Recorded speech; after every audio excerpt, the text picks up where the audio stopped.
Hello guys, welcome to my blog. Good morning. कैसे हो आप सभी? उम्मीद करती हूँ आप सभी स्वस्थ होंगे, मस्त होंगे और एकदम तंदुरुस्त होंगे।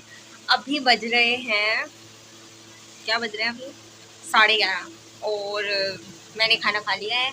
और सुबह सोचा था कि आज ब्लॉग सुबह से स्टार्ट करूँगी, बट ऐसा हो नहीं पाया, तो इसलिए अभी मैं स्टार्ट कर रही हूँ। और अभी जस्ट बस मैंने खाना खाया है। और कल वैसे है ना, मेरे को आप सभी के साथ है ना एक खुशखबरी भी बांटनी थी। मेरे लिए तो हर छोटी छोटी चीज़ बहुत मैटर करती है, इसलिए मैंने सोचा सबसे पहले मैं ना आप ही के साथ शेयर करती हूँ कि रात को मैंने एमए ज्योग्राफी से कर रही थी, उसका फाइनली रिजल्ट आ गया है और मैं फर्स्ट डिवीजन से पास हुई हूँ। तो ये मेरे लिए बहुत एक वो था कि 1 घंटा पढ़ना एग्ज़ाम से पहले और इतनी अच्छी परसेंटेज बनाना, क्योंकि मैं बुक्स से पढ़ती थी, कभी मैं सीरीज़ वगैरह खरीदती नहीं थी।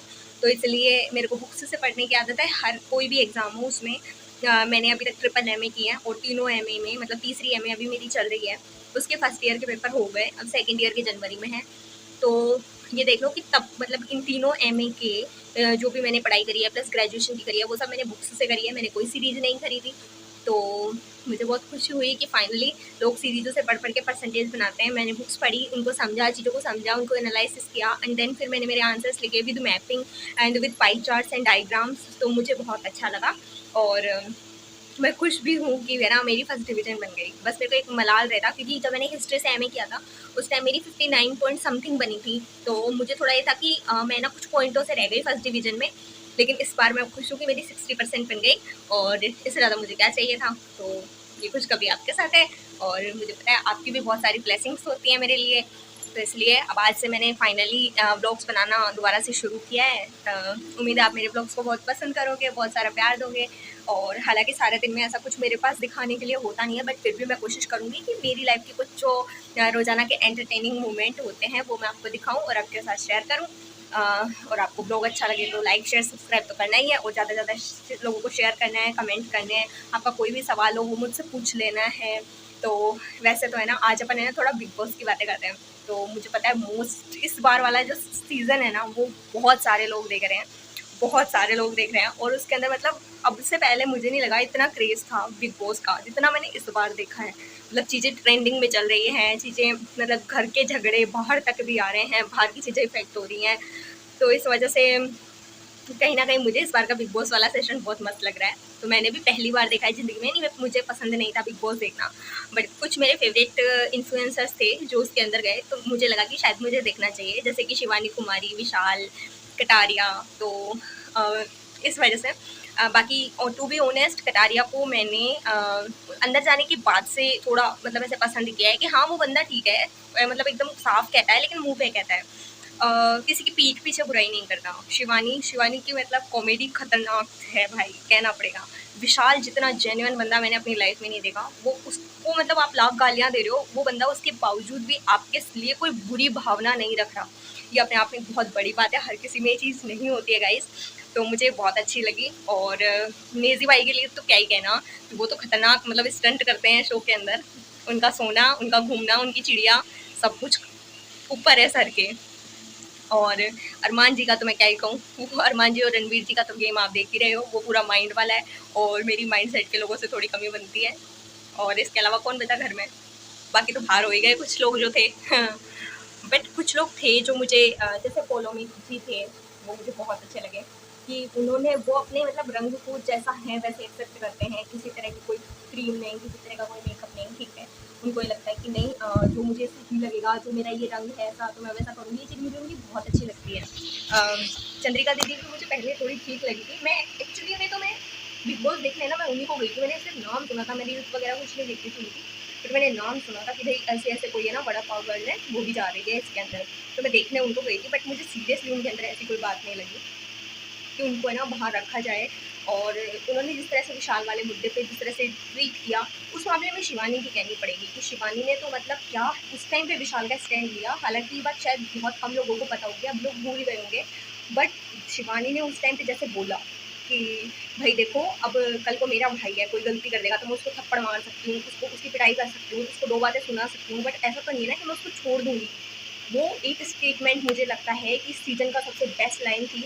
और मतलब इससे पता चलता है शिवानी की क्या मतलब मेंटेलिटी थी कि ठीक है, अगर कोई गलती कर रहा है तो उसको सुधारो, उसे किनारा मत करो। आजकल के ज़माने में लोग यही करते हैं कि अगर किसी से गलती हो भी जाती है तो हम उसको तुरंत जज कर लेते हैं, हम ये नहीं सोचते, हम उसको प्यार से भी समझा के उस चीज़ को हैंडल कर सकते हैं। बट शिवानी का ये वाला जो कोट था मुझे बहुत दिल को छू गया कसम से। अब ची बाद में उसका किसी ने माइंड वॉश किया, कुछ भी किया, बट सीरियसली शिवानी मतलब मेरी फेवरेट हो गई उस दिन बाद में। कि एक नॉर्मली हंसाना जोक मार के अलग बात होती है और किसी का साथ देना वो एक अलग बात होती है। चंद्रिका वगैरह सब लोग उसको बोल रहे हैं कि ऐसे मत कर वैसे मत कर, लेकिन भाई बंदी जस से मस नहीं हुई। सब लोगों ने विशाल के साथ बैठना छोड़ दिया, but Shivani still as a girl भी उनके साथ जाके बैठ रही है। तो ये चीज़ मुझे बहुत ज़्यादा अच्छी लगी शिवानी की। और बाकी मेरे फेवरेट कंटेस्टेंट तो बाहर निकल चुके हैं, मुझे अब इतना इंटरेस्ट आता नहीं है। बट अब मैं ये देख रही हूँ कि कहते हैं ना, तुम किसी सीधे इंसान को फंसा लो, उसको परेशान कर लो, उसको मतलब बहुत बुरे तरीके से तुम तोड़ दोगे ना मेंटली भी, तो भी अब वो तो चला गया, ठीक है। अब उसके बाद में तुम्हारी जो रेल बन रही है ना कसम से, और भाई मुनावर फरूख का तो मैं कह दूंगी सच्ची में कि मुनावर भाई ने तो क्या गजब का शॉट खेला कलंदर जाके। रतिका और अरमान जी के तो भाई नो कमेंट्स गाइस, खतरनाक था वो। मतलब उसको बेइज्जती ऑफ द ईयर का अवार्ड मिलना चाहिए। गजब था जो था। और प्रेस मीडिया के अंदर प्रेस वालों ने भी भाई जम के खिंचाई करी है। मतलब ये 2 वाले जो टास्क थे ना, सीरियसली मुझे तो भागे, बहुत भागे। मेरे को बहुत दुःख हो रहा था विशाल के जाने का, कि विशाल चले गए। मतलब वो एक बहुत अच्छे जेन्युइन कंटेस्टेंट थे। जैसे अंदर थे वैसे बाहर, मतलब बाहर थे वैसे अंदर थे, सब कुछ मतलब सही चल रहा था। बट यार उनका कहना पड़ेगा कि कल वाला शॉट खतरनाक था। अब विशाल के शिवानी के घर से जाने के बाद में आप देखेंगे कि तुम्हारी दोस्ती कितनी टिकती है भाई। हैं उनकी दोस्तियों को तो तुमने उल्टे सीधे फर्रे मार मूर के कैसे भी कर दिया, वो स्टिल अभी भी साथ में है, वही वो कहीं नहीं जाने वाले हैं। बट तुम्हारी देखने बनती है अब कि अब तुम किस किस को क्या क्या करोगे। जब से अरमान जी को पता चला है कि बाहर उनको हीट मिल रही है, तब से उन्होंने इमोशनल पत्ते खेलना शुरू कर दिया। भाई दिमाग से चलना कोई उनसे सीखे, इतना आदमी है, उसको ये पता है कि मैं कब क्या कहाँ कैसे किस तरीके से करूँगा। तो बिग बॉस के अंदर तो फिलहाल इतना सब कुछ चल रहा है, बट सीखने को बहुत कुछ मिल रहा है। किस तरह से लोग आपके सामने कुछ और होते हैं, अलग से कुछ और होते हैं। आपके सामने आप किसी बातें करते हैं, पीठ पीछे कैसे बातें करते हैं, ये सभी मतलब इन सब चीज़ों से ना, मतलब ऐसा नहीं है कि वो वहाँ खेल रहा है वही सीखता है। हम देख रहे हैं, हमें भी सीखना चाहिए। मैंने तो बहुत सीखा है बिग बॉस के शो से, पहली बार देखा बट स्टिल बहुत कुछ सीखा। तो चलो बिग बॉस की तो ये बातें थी। और तो अभी फ़िलहाल ऐसा कुछ चल नहीं रहा, रिज़ल्ट आ गया और बिग बॉस देख लो घर में रहते हुए सारे दिन। वैकेंसीज अब आएंगी, तो वैसे मैंने सच कहूँ तो मैंने पढ़ाई छोड़ दी है। मेरा आगे पढ़ाई करने का कोई इरादा नहीं है, कोई मूड नहीं है।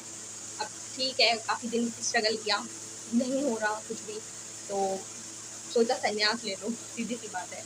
क्योंकि जिस तरीके से जिस लेवल पे पेपर आउट हुए हैं, हमारे साथ में अन्याय हुआ है, उस तरीके से मेरे को तो ये लगता है कि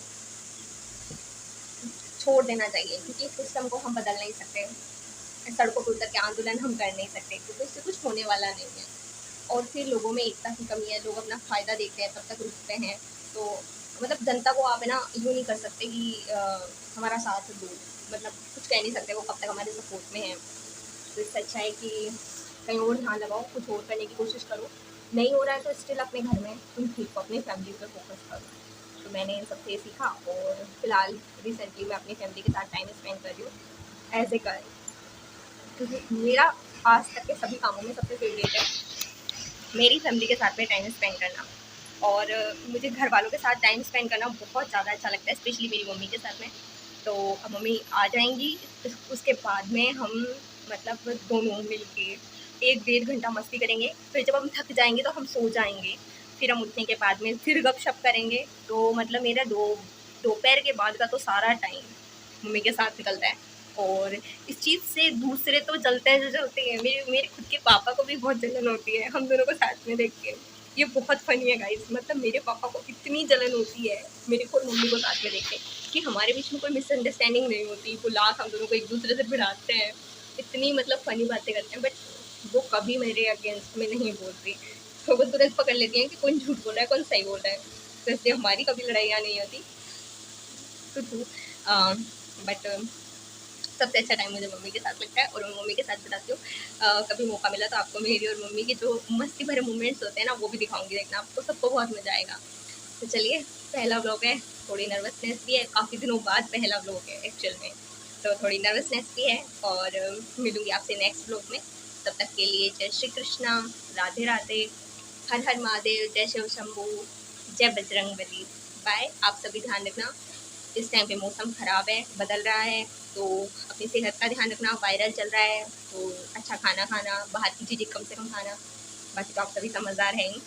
तो चलिए मिलते हैं आपसे नेक्स्ट व्लॉग में, तब तक के लिए बाय।